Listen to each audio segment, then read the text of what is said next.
she's not a tree, right? Well, she's not a tree, Dashi. I'd like to be a tree. Oh, for Pete's sake! My little pony, my little pony. I used to wonder what friendship could be. This week's My Little Pony Monday theme is Outside Ponyville, and the target of the explanations is the question, what's life like in the cities outside Ponyville and Canterlot? How many more countries are there? Did Celestia and Luna be born as alicorns? Maybe they were both unicorn, or both a Pegasus? Maybe one was a unicorn and another was a Pegasus. And how does their princesshood relate to the UK's constitutional monarchy or America's presidency? Well, in My Little Pony, there are numerous other cities and regions with their unique characteristics and cultures. For example, Cloudsdale is a floating city inhabited primarily by Pegasi, known for its weather factories that create rainbows and clouds. Manhattan is a bustling metropolis similar to the Manhattan district of New York City, with skyscrapers, theaters, and diverse residents. Appaloosa, a frontier town with a Wild West vibe, complete with the apple orchards and a strong sense of community. And then the Crystal Empire, a northern kingdom made of crystals protected by Princess Cadance in shining armor, known for its magical crystal heart. So, My Little Pony has also mentioned several other countries and lands. Griffinstone is home of the Griffins, once a powerful kingdom now fallen into disrepair. Mentioned in The Lost Treasure of Griffinstone, and also there was a resident that came to Ponyville straight from Season 1. There was Yak-Yikistan, known from Season 7, the homeland of the Yaks, known for their strong culture and traditions. And then Saddle Arabia. It's a land mentioned briefly, featuring ponies with Middle Eastern-inspired designs. Inspired by the country, Saudi Arabia. The origins of Princess Celestia and Princess Luna have been a topic of much debate among fans.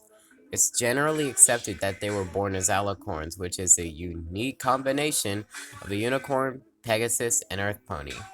This sets them apart as natural-born rulers with inherent magical abilities, unlike Twilight Sparkle, who was transformed. If we compare Equestria's monarchy to real-world systems, like United Kingdom's constitutional monarchy, just like Queen Elizabeth II, Celestia and Luna serve as figureheads with symbolic power, significant, and some governing authority, but much of the day-to-day governance is managed by other officials. And the US presidency, like, while Equestria's system is less democratic, like, you can't vote for your princess, there are parallels in the sense of leadership and the role of a central unifying figure, like the president of the nation. For example, compare Celestia to President Biden, pre-elect, of the United States, and Luna to Kamala Harris. But as we know, Luna and Celestia share each other's power. This is a good thing because alicorns can be corrupted. For example, obviously, Luna and Nightmare Moon, and Celestia and Daybreaker and Twilight Sparkle and Midnight Sparkle. This is why we have checks and fucking balances. This takes effect even if there's no voting for Princess in Equestria. Oh my god, when did I become political? Oh shit. Outside Equestria, there's tons of mythical creatures that are independent, like the Dragonlands. Dragons have their own government in several fan fictions and the show itself, led by the one and only Queen Amber. Then there's the fanfiction To Peritonia.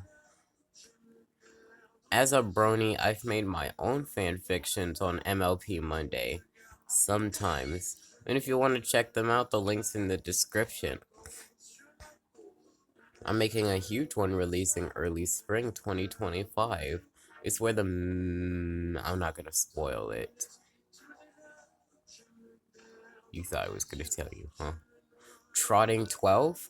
If we include the reformed sidekick villain Misty, like we'd have Twilight Sparkle, Rainbow Dash, Applejack, Rarity, Fluttershy, Pinkie Pie, and then we have Sunny Star Scout, Zip Storm, Pip Petals, Hitch Trailblazer, and Izzy Moonbow.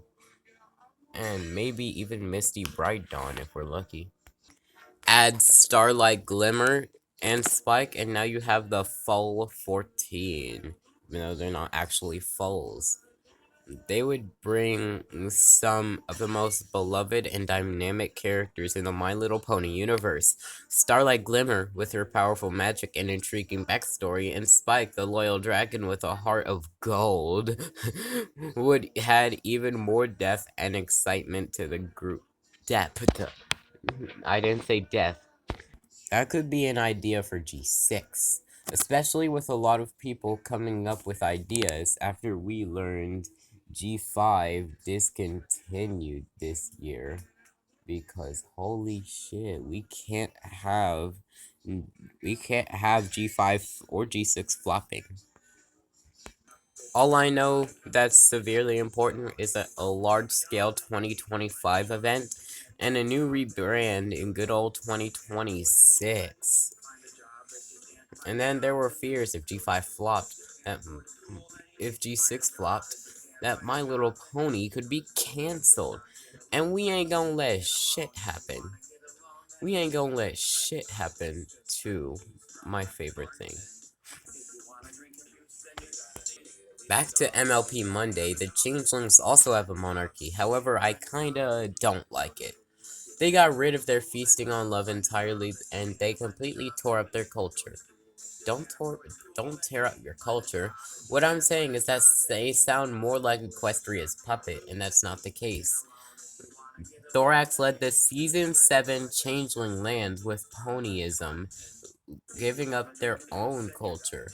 I agree with reforming Queen Chrysalis and her ruling alongside Thorax. This can bring back the culture while also making their feeding habits healthier, safer, and friendlier with the fair ponies of Equestria. Don't be too evil, don't be too good. That's what we say. The ponyist nationalism is a little too extreme. This makes you an alternate dictatorship. You'll find middle ground like America, and your country will fucking flourish. Yes, friendly dictatorships exist. Don't turn aggression up to 11. Don't keep it at 1 either. Actually, where in Friendship is Magic could you possibly find that lesson? According to my calculations, it's loud and clear in Season 2, Episode 19, titled Putting Your Hoof Down. It deals with a balance between assertiveness and aggression. In this episode, Fluttershy learns, while it's important to stand up for oneself, it's equally crucial not to become overly aggressive or mean. Fluttershy was a doormat. Do not let people step on you. Just like her, learn to stand up for yourself or another person without bullying them. What would be your favorite thing to do with the main 5, Starlight, Glimmer, Sunset Shimmer, and Spike? Now, first of all, let me tell my side of the story, and then you can reply in the comments. With Twilight, I'd stay at her castle and explore, try to get back in my love for reading I had in first fucking grade. I'd fly with Dashie, see the Wonderbolts in action. Maybe she could teach me how to fly.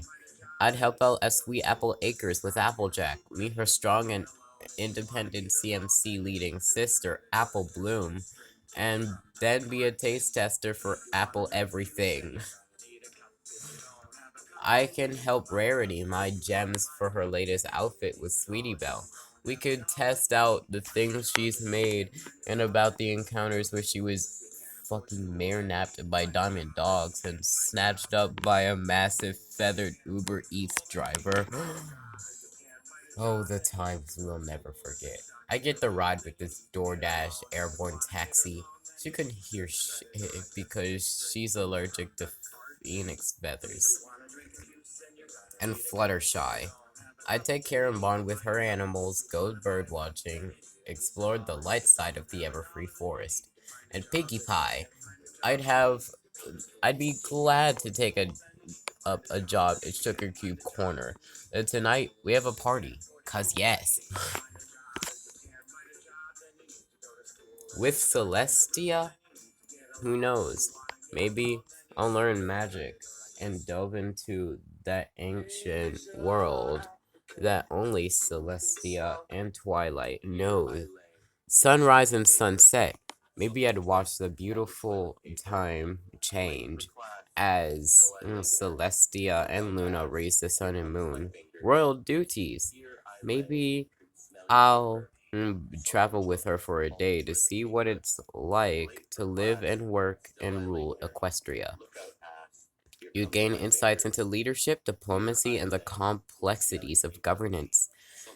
Share a quiet afternoon over tea, listening to Celestia's tales of Equestria's history and many adventures throughout the centuries.